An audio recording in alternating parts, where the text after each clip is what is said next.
es grato recibir hoy al señor ministro de Energía y Minas, Jorge Montero Cornejo. Y además es la primera entrevista que concedo un medio de comunicación. Le agradezco doblemente la deferencia con nuestro medio, señor ministro. Señor Hernández, muchas gracias por la invitación a participar en este programa matutino de RSR, que es un medio de comunicación con el que yo tengo un vínculo especial desde hace varios años, y ustedes me dieron el apoyo y cobertura cuando yo era viceministro en el año 2020 y 2021. A sus órdenes, conversemos. Señor ministro, usted ha referido que su gestión aspira a crear en el sector un marco normativo para la pequeña minería y minería artesanal, y que ésta a su vez logre incorporar esta actividad al circuito económico del país, con respeto naturalmente a la población, respeto a los trabajadores y al ambiente, y que se espera alcanzar ello conjuntamente con un trabajo con la Comisión de Energía y Minas del Parlamento Nacional y con todos los actores que están buscando además un consenso. ¿Cómo lograrlo, señor ministro? Mire, este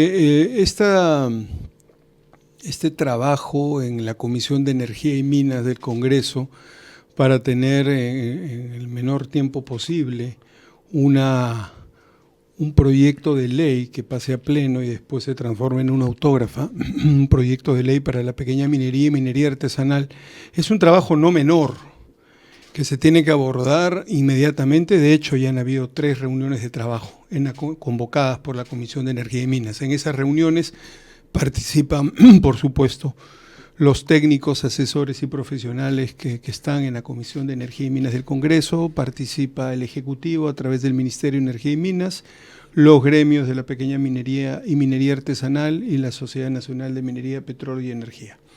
Lo que tenemos sobre la mesa es varios proyectos de ley elaborados por distintos legisladores de distintas bancadas, y tenemos una propuesta, un proyecto de ley presentado por el Ejecutivo en el mes de noviembre, a finales del mes de noviembre. Lo que se tiene que discutir esos son los insumos, eso es lo que hay, lo que se ha trabajado y lo que existe al respecto. En referencia al proyecto de ley del Ejecutivo, este proyecto de ley es un proyecto de ley que se presentó al Parlamento con aprobación y voto positivo, aprobatorio del Consejo de Ministros. Ese es el proyecto de ley que el Ejecutivo ha presentado. No hay otro, ese es. ¿Y sobre esa base se va a trabajar? Se va a trabajar sobre esa base desde el punto de vista del Ejecutivo, pero como les vuelvo a repetir, hay otras propuestas, otras miradas sobre el tema que se reflejan en otros proyectos de ley presentados por distintos legisladores, y el trabajo de la Comisión de Energía y Minas, entiendo, es un trabajo convocante para buscar consensos, para discutir los temas críticos, los temas clave, y buscar los consensos mínimos aceptables entre todas las partes para tener finalmente una ley de la pequeña minería y minería artesanal que dirija los destinos de este estrato de la minería peruana por los próximos 30 o 40 años. Ahora, este es un tema central, un tema crucial, naturalmente. ¿Y en qué plazo se podría alcanzar este marco para pequeña minería, minería artesanal? Y además el otro tema, si se puede percibir que si hay voluntad de todos los actores. Yo pienso que sí hay voluntad de todos los actores. El proyecto, la ley votada por el Congreso, la autógrafa que ha llegado ya, tengo entendido, al Ejecutivo, está en consulta a los sectores, ¿no?, para ver si hay observaciones o no hay observaciones a la misma. La posición del Ministerio de Energía y Minas es no observar esta ley votada por el Congreso, es no observarla. Necesitamos esos meses, esos 6 meses para trabajar. Los otros sectores, los otros colegas ministros del Consejo tendrán pues que aquilatar lo que lean allí, lo que entiendan de esto, y tendrán que tomar sus propias decisiones. Pero el primer sector que ha manifestado que no observa la ley remitida, la autógrafa remitida por el Congreso, ha sido Energía y Minas. Esa es nuestra posición como sector. respetamos lo que decidan, y interpreten y piensen los otros sectores. Ahora, el otro tema, señor ministro, es que antes de asumir ustedes funciones planteaba la creación de un fondo minero, ¿no?, para la pequeña minería y la minería artesanal. ¿Es viable generar este fondo y cómo funcionaría y qué permitiría además? Sí, no solamente es una buena idea, sino que conforme pasan los días nos damos cuenta que es indispensable. Creo que es la herramienta extraordinaria que nos va a permitir canalizar incentivos para la formalización de la pequeña minería y minería artesanal. También creo que es el instrumento que nos va a permitir hacer un destrave tramitológico en el proceso de formalización. Tenemos que, digamos, reducir las trabas, los requisitos que se han convertido hasta ahora en requisitos imposibles, como por ejemplo en ciertos casos los contratos de explotación, el acceso a superficie, entre otros. Estamos buscando fórmulas para simplificar y destrabar estos requisitos que hasta la fecha, en muchos casos, vuelvo a repetir, se han presentado como requisitos insalvables.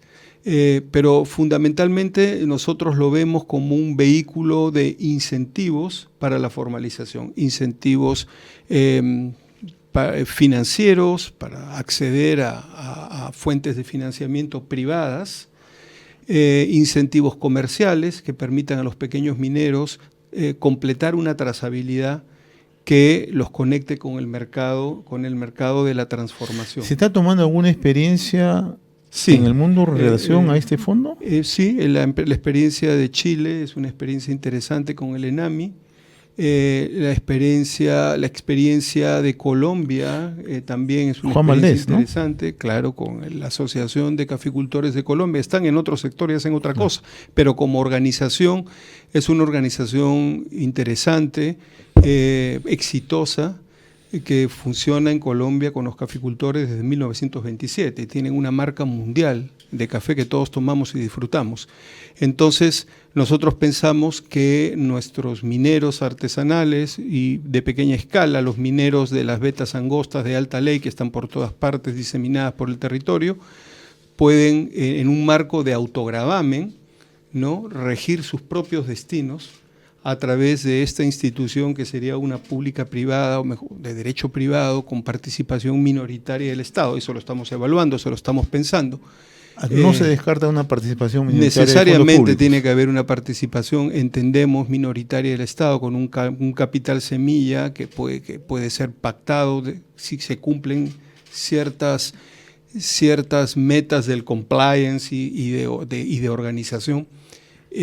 Pero fundamentalmente es un fondo privado para que los propios mineros a pequeña escala rijan sus destinos, tomen sus decisiones, inviertan su dinero y puedan buscar su propio desarrollo. El objetivo es que este esfuerzo que va a realizar el Ejecutivo se traduzca también en una voluntad de parte de este sector. Lo hemos conversado. Yo ya tengo contactos y líneas abiertas con los gremios de la pequeña minería y minería artesanal.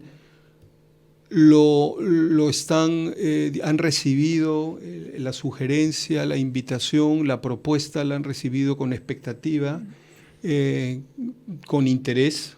Entienden que es algo necesario y que les conviene, pero también entienden de que es un tour de force no menor. Hay que organizarse, hay que autoconvocarse, hay que discutir una serie de cosas para que esto funcione. Ellos son los responsables. Ellos son los que tienen que dirigir su destino y los recursos y las inversiones de sus propios recursos. El Estado será convergente, acompañará este proceso de una manera minoritaria, no tanto porque no quiere tener ese liderazgo. El liderazgo es el liderazgo de ellos, como la gran minería tiene su propio liderazgo y como la mediana minería tiene su propio liderazgo, ellos también deben asumir el propio liderazgo de su estrato. Con acompañamiento del Estado, un acompañamiento, de nuevo, repito, que lo que busca es asegurar que este proceso de organización popular de la pequeña minería y minería artesanal se haga correctamente, con la debida diligencia, y por supuesto debe haber un capital semilla del Estado, habrá que discutir de qué estamos hablando exactamente, para, digamos, que sea un catalizador de esta herramienta que llamamos fondo minero, en la medida en que se vayan cumpliendo pasos claves y se vaya identificando y verificando de que hay organización, de que hay cumplimiento, de que hay voluntad de organizarse, de agremiarse, de autorregularse. ¿Y qué plazo podríamos estar estableciendo? Es una institución para la emancipación del estrato de la pequeña minería y minería artesanal. No queremos un estrato dependiente del Estado, dependiente de todos. Queremos un estrato de empresarios que toman decisiones, que se autorregulan, que hacen sus propias inversiones, que, digamos, son los dueños de su destino. Eso es lo que queremos. Queremos emancipar a este importante estrato para que realmente sean los dueños de su propio destino en el marco de la ley, en el marco de la norma, en el marco de la paz y el bien social. Con reglas claras. Con reglas claras, desde el principio. De ahí la importancia de que el Estado esté presente acompañando este proceso. Nuestro invitado en esta oportunidad, el señor ministro de Energía y Minas, Jorge Montero. ¿Cómo se está avanzando con el reglamento, señor ministro, de la ley del cierre de minas? Tenemos entendido, se encuentra pendiente desde julio del 2021. Hemos ofrecido tenerlo en 60 días y lo vamos a tener probablemente un poco antes. Es un reglamento que debe reflejar fielmente el espíritu de la ley que en el año 2021 modificó la ley vigente en esa época del cierre de minas. El reglamento tiene que expresar fielmente el espíritu de la norma, que lo que apunta es fundamentalmente a no tener nunca más desastres ambientales en el Perú como los tenemos en la cuenca del río Coralaque, que impacta al río Tambo, sin duda alguna, porque es tributario, como lo tenemos en el río Yayimayo en Puno, en el río Moche en La Libertad. Entonces, en la zona de Aguas Coloradas, en Cajamarca, etcétera, etcétera. Entonces, eso no debe volver a suceder. Esta ley está orientada a corregir ciertos defectos y vacíos jurídicos en la ley que ha sido modificada. Necesita un reglamento que la exprese en esencia, en fondo y forma, de manera completa, integral, y en eso estamos. Vamos a sacar un reglamento que corrija los errores, que cubra los vacíos y que le asegure a la población, a las poblaciones de la ruralidad peruana, de que estos enormes problemas ambientales que hemos tenido no van a volver a suceder. Permítame abordar otro tema que está vinculado al sector hidrocarburos. ¿Cómo es que se va a fortalecer Petroperú, señor ministro, ¿no? ¿Es posible alcanzar la recuperación de Petroperú para obtener lo que siempre se ha previsto, ¿no? Un alto grado de inversión? Sí, yo ya tengo una línea abierta directamente con la presidencia del directorio de Petroperú, el doctor Narváez, y también con la gerencia general de la empresa. Estamos conversando, estamos poniéndonos de acuerdo sobre lo importante.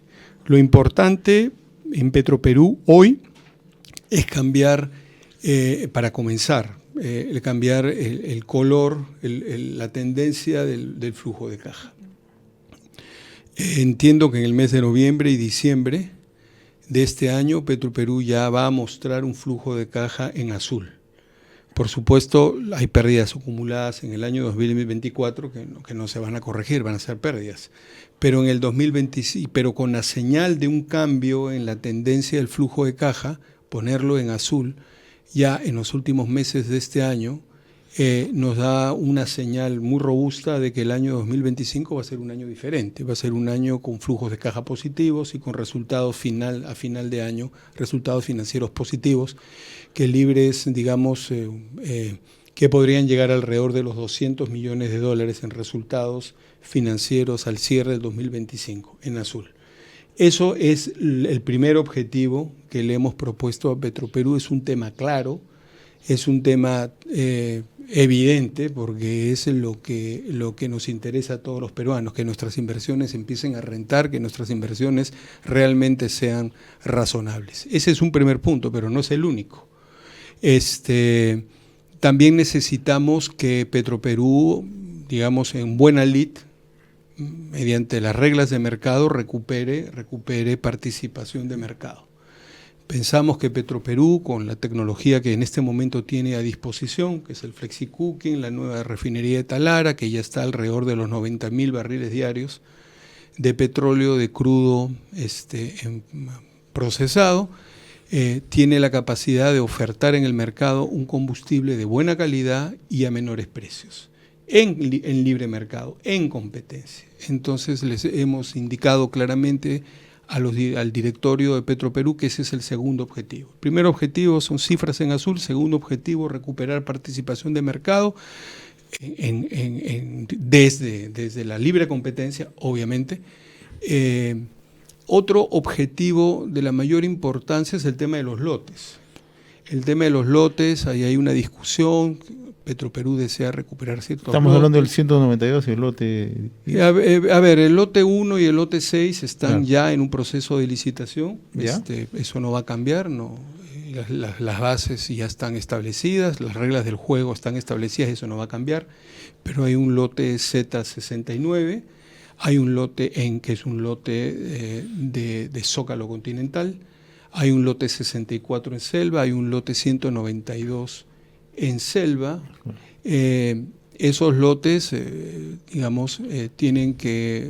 van a ser licitados y nuestra posición es que estos lotes, sigan el modelo del lote 10, que es el modelo mediante el cual el Estado se reserva un porcentaje minoritario y la empresa privada asume el control y la gestión del lote y la inversión privada. Con participación privada. Una participación mayoritaria privada que asume inversiones, que asume gestión, y una participación minoritaria de Petroperú, como ha sido en el caso del lote 10, muy exitoso, que tiene 60% participación privada, 40% participación de Petroperú. Creo que ese es el modelo correcto.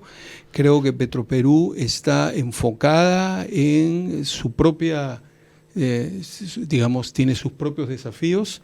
Yo creo que no vamos a estresar más a Petroperú con producciones en campo, con eso, no es el momento, me parece. Tiene que estar enfocada en sacar adelante las finanzas y los números de la refinería de Talara, y por lo tanto en el caso de los lotes debería ser el modelo que se siguió en el lote 10, ¿no? 60% privado, 40% ¿Ya no se va a requerir mayor palanca del Estado, mayor palanca económica del Estado? Entendemos que no. Justamente ayer ha habido una Junta General de Accionistas de Petroperú. Hemos aprobado algunas cosas en compañía del ministro José Arista, en Economía y Finanzas, pero hemos pedido un cuarto intermedio. Nos vamos a volver a reunir jueves y viernes porque queremos ciertos detalles del flujo de caja proyectado para el año 2025. Queremos estar seguros de que lo que le hemos brindado, el socorro, el auxilio financiero que le hemos dado a Petroperú, realmente funcione en el año 2025 como tenemos entendido, se proyectó. Y he pedido ese cuarto intermedio para tener una evaluación más precisa y detallada con los equipos financieros de Petroperú sobre el flujo de caja proyectado y los resultados proyectados del 2025, para estar seguros de que no vamos a tener sorpresas en junio, julio, de ningún tipo, que esto va a caminar ya sobre carriles. Usted ha dicho además que van a estar permanentemente haciendo un monitoreo sobre la labor que cumple Petroperú. Sin duda alguna, yo estoy cerca a la gestión del doctor Narváez. Voy a hacer un acompañamiento, estoy viajando el fin de semana, voy a visitar el lote 192 y probablemente el lote 64. Queremos entender bien cómo está eso. El lote 64 está hace más de 10 años y no consigue todavía hemos pedido que le pongan máxima atención al proceso de búsqueda de socios privados estratégicos para poner en valor el lote 64. Poner en funcionamiento el lote 64, poner en funcionamiento el lote 192 permite que el flujo de petróleo, de crudos, empiece a fluir por el oleoducto. En el momento que empiece a fluir por el oleoducto, entonces empieza a rentar, porque se cobra un fee por el tránsito del crudo privado. Entonces, a partir de que nuevamente el oleoducto sea una herramienta que genere rentabilidad, yo le aseguro que se van a acabar los problemas de los sabotajes y las cosas. ¿Por qué? Porque ese dinero va a permitir activar una serie de iniciativas para también las poblaciones locales. Otro tema, señor ministro, ¿cómo lograr la masificación del gas? Ese es un anhelo de Sí, ese es un anhelo, efectivamente, es un tema de la mayor importancia. La masificación del gas, a ver, esto lo tenemos que entender bien. Tenemos gas para 20 años. No vamos a masificar para 20 años, porque nos masificamos y al día siguiente se apagó el foco porque se acabó el gas. No tiene pues ningún sentido. No tenemos reservas. No tenemos reservas. Lo primero que tenemos que atacar con los titulares de las concesiones gasíferas en el Perú es un agresivo, ambicioso, más que agresivo, ambicioso proyecto de exploración de gas, de nuevas fuentes de gas para renovar reservas inferidas, reservas probables. Eso es importante. En la medida en que estas empresas aumenten sus reservas, incrementen sus reservas inferidas, sus reservas probables, inmediatamente se gatillan facilidades financieras en la banca internacional y ellos pueden pasar. ¿Y tenemos información en cuánto a reservas, señor ministro, positivas para el país? En este momento tenemos 20 años en camisea y es lo que tenemos. Tenemos que aumentar eso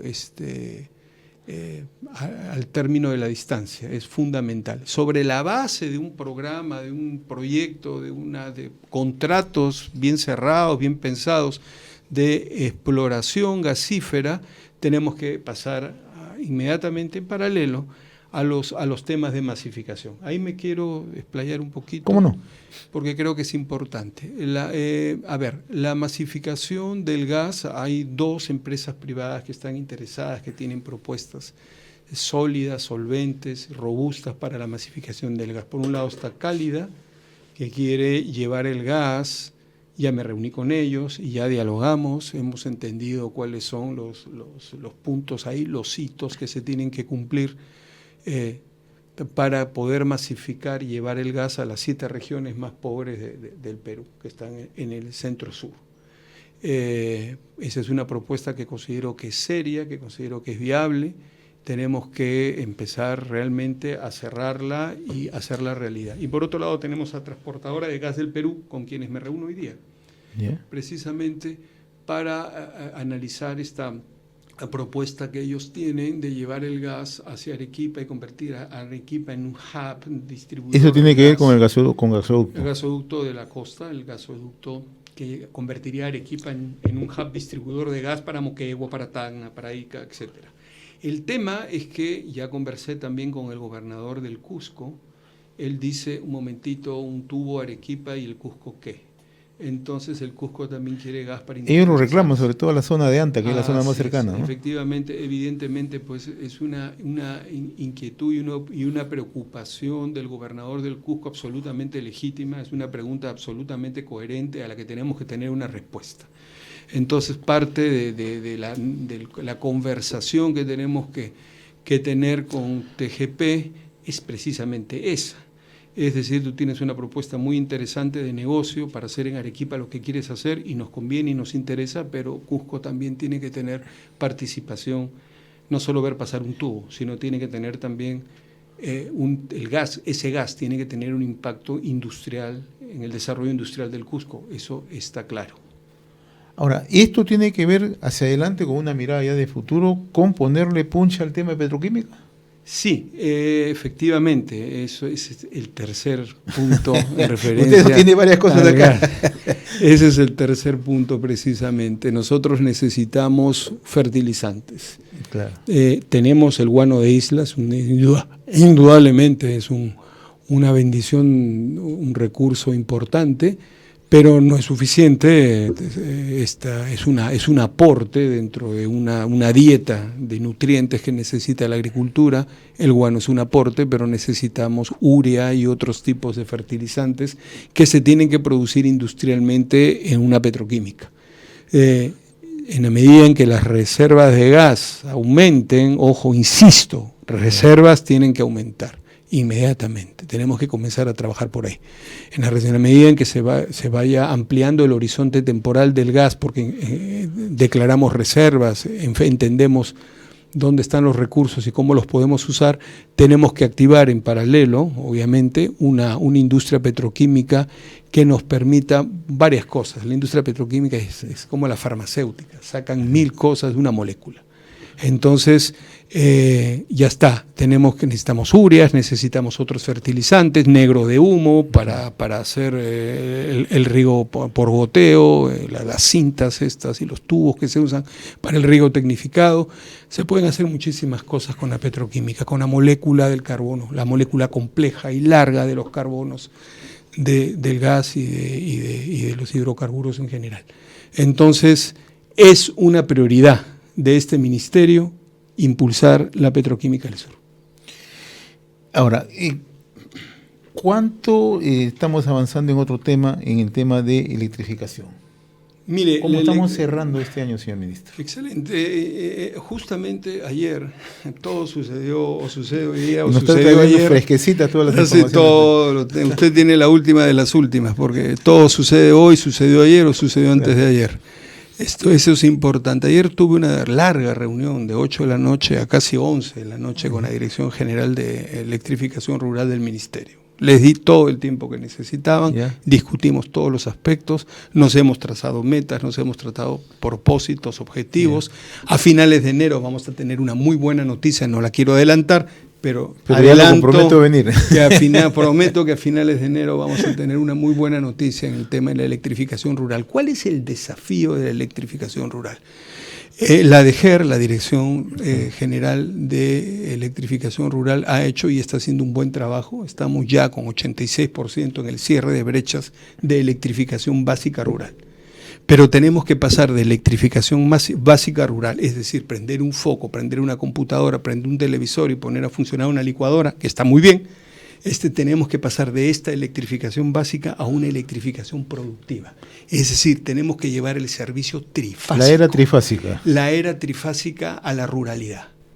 La gente quiere poner un pequeño taller electromecánico, las personas y las familias se organizan para poner un taller, por ejemplo, un aserradero, una industria, una pequeña industria de la madera, quieren poner secadores con atmósfera, con temperatura controlada, quieren industrializar sus alimentos, cadenas de frío para los lácteos, etcétera, etcétera. La ruralidad del Perú, desde Tumbes hasta Tacna, es una ruralidad que no puede acceder a la era industrial. Estoy hablando del siglo XIX, señor Hernández. No puede aún acceder a la era industrial porque el servicio, la energía eléctrica industrial no llega. Entonces el desafío que se le ha planteado ayer, y lo hago público a la Dirección General de Electrificación Rural del Ministerio y todas las organizaciones conexas y toda su capacidad de articular con el sector privado, etcétera, etcétera, es llevar energía productiva, es pasar de energía básica a energía productiva. Es decir, las personas que se organizan, las familias que se organizan, los empresarios que desean y necesitan energía para mover maquinarias, la soliciten y se les puede instalar. La industrialización rural del país. La industrialización rural del país es una prioridad de este ministerio. Es una buena noticia y más o menos percibo que para enero seguramente esto ya debe estar. Finales de enero usted va a tener todo el Perú va a tener una buena noticia en referencia a este objetivo. Hay otro tema si me permite, el tema de Iquitos. Tenemos una autógrafa en el Ejecutivo, la ley 28832 de generación eléctrica eficiente, que permite que el set de energías que se comercializan en la red ahora puedan integrarse las eólicas y las solares. A la solar se le ha reconocido potencia firme, la comercialización de energía y potencia ahora se ha separado. Entonces, por fin tenemos todo el set de energías que el Perú puede producir en la red para su comercialización. Listo. Por lo tanto, anuncio un proyecto que vamos a denominar Iquitos Solar.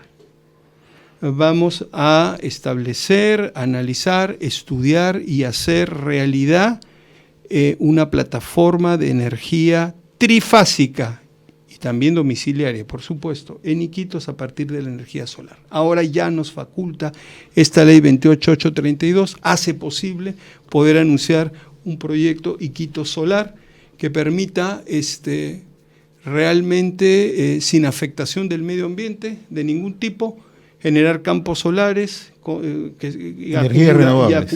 y acumuladores de energías renovables para los servicios industriales y domiciliarios en Iquitos. Es decir, los hermanos en Iquitos van a asistir a una transformación. Una transformación porque esta ley que ha esperado 4 años en el Parlamento, la 28832, ahora nos permite avanzar en ese sentido rápidamente. Es otro tema que hemos conversado ayer con el Viceministerio de Energía. Necesitamos trifásica y necesitamos energía solar para el eje Iquitos-Nauta. Y esa es una muy buena noticia, sobre todo para las zonas que están ubicadas en zonas de selva, comunidades nativas, comunidades, ¿no?, Así originarias. es. Otro tema que es importante en los asuntos de electricidad es el desempeño, la eficiencia y la calidad del servicio público de las empresas públicas regionales de distribución eléctrica. Tenemos una gran cantidad de empresas públicas regionales de distribución eléctrica cuyo desempeño muestran oportunidades de mejora significativas.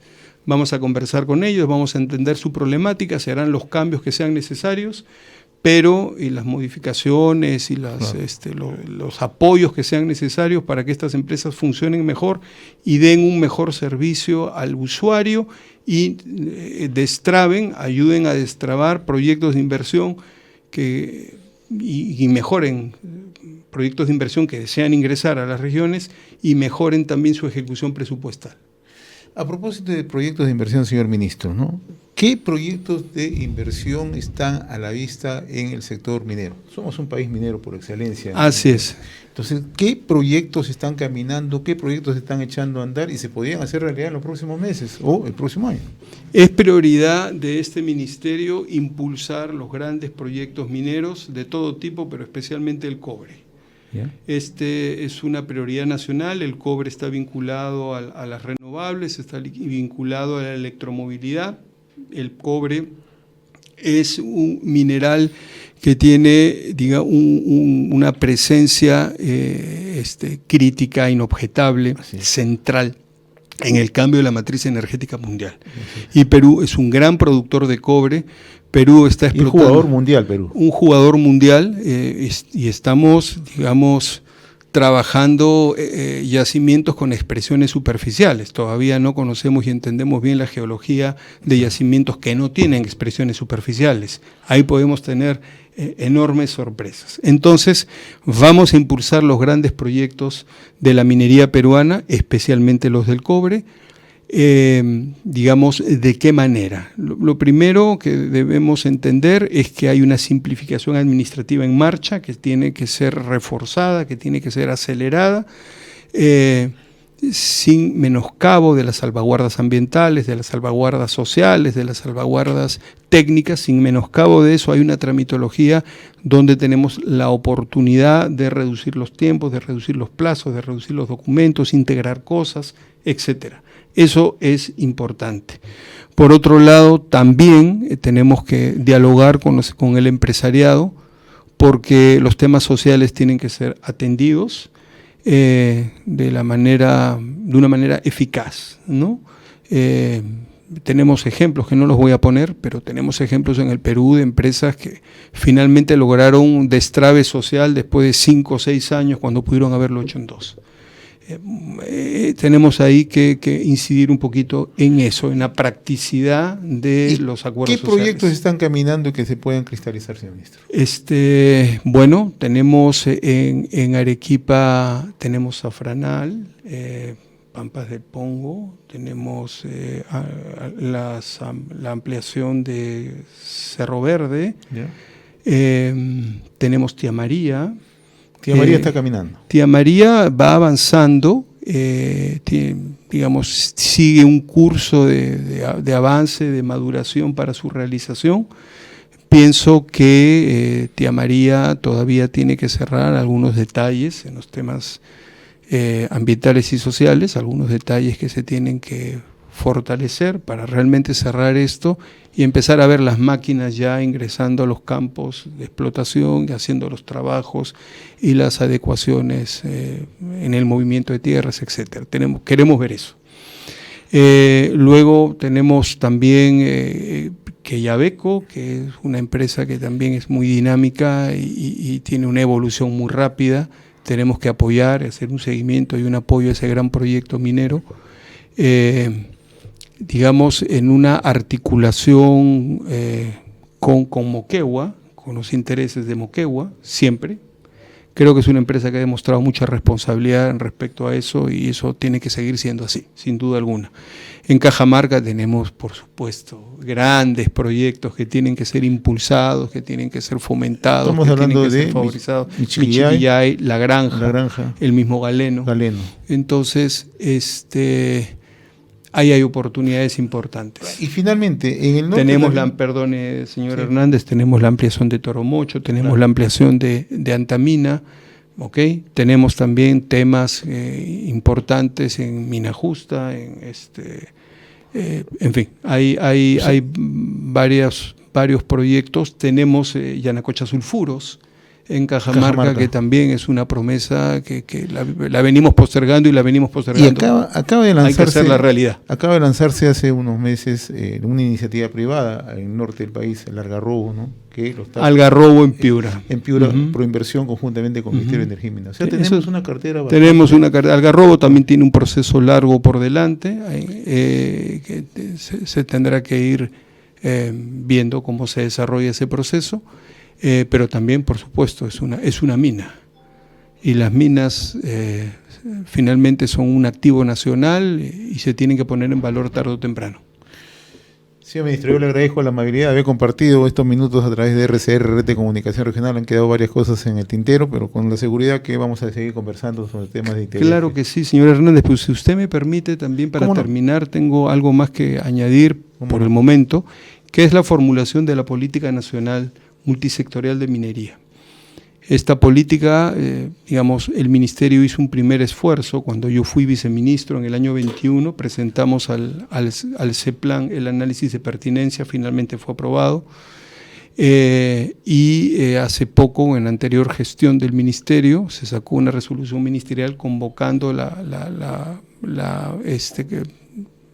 convocando una comisión multisectorial para la formulación de la política nacional multisectorial de minería, en un plazo de 18 meses. Nosotros, con mucha alegría, entendemos que el esfuerzo que se hizo en el 2021 se ha plasmado, se ha concretado, dado sus frutos, y ya tenemos una comisión establecida de 10 sectores, y un equipo de trabajo en el Ministerio que se está implementando, y vamos a iniciar un proceso de diálogo, un proceso técnico y de diálogo para la formulación de esta política al 2050 de la multisectorial de la minería peruana. Los ministerios existen para, en el caso del Ministerio de Energía y Minas, es un ministerio concedente, tiene un rol concedente fundamentalmente, pero también tiene un rol de gobernanza sobre su propia política, que no tenemos. Los ministerios existen para tener gobernanza sobre políticas públicas, y el ministerio no tiene esa política pública de la minería. Tiene para la pequeña minería y minería artesanal, que fue publicada en noviembre del 2022 y que tiene que ser correctamente implementada. Hasta ahora eso sigue siendo una tarea pendiente. Entonces, eso quería anunciar. Nos vamos a enfocar también en la construcción y en la formulación de esta política nacional multisectorial de minería para dotar al Ministerio de una herramienta y a las empresas de un norte para poder entender hacia dónde vamos con nuestra minería. Señor ministro Jorge Montero Cornejo, yo le agradezco la amabilidad de haber compartido esta entrevista con RCR. Es la primera que concede un medio de comunicación, pero como decía, con la seguridad de seguir ahondando temas de interés, no solamente para el sector, sino para el país. Le agradezco. Señor Hernández, muchas gracias a RCR por la entrevista, a sus órdenes para seguir informando a los medios, informando a la población, a los gremios y a los sectores interesados sobre cómo vamos avanzando. Le doy las garantías, señor Hernández, de que este ministerio está trabajando, el gabinete en pleno está trabajando. Yo recibo WhatsApp, recibo consultas 1, 2 de la mañana. Esto aquí se trabaja mucho. Y también quiero cerrar con una idea fuerza que quiero compartir con todos. Entiendo, creo firmemente de que este tiempo, el tiempo del hoy, no es un tiempo para cosechar, sino es un tiempo para sembrar. El Perú está la tarea del Perú hoy y de todas las fuerzas políticas y de todas las fuerzas técnicas, gremiales, sectoriales, es sembrar para tener un mejor Perú mañana. Aún no estamos en época de cosechar, no estamos en cosecha, estamos en siembra. Tenemos que sembrar condiciones, diálogo, cooperación, paz, seguridad, para poder tener un Perú próspero mañana. Muchas gracias. Le agradezco la gentileza.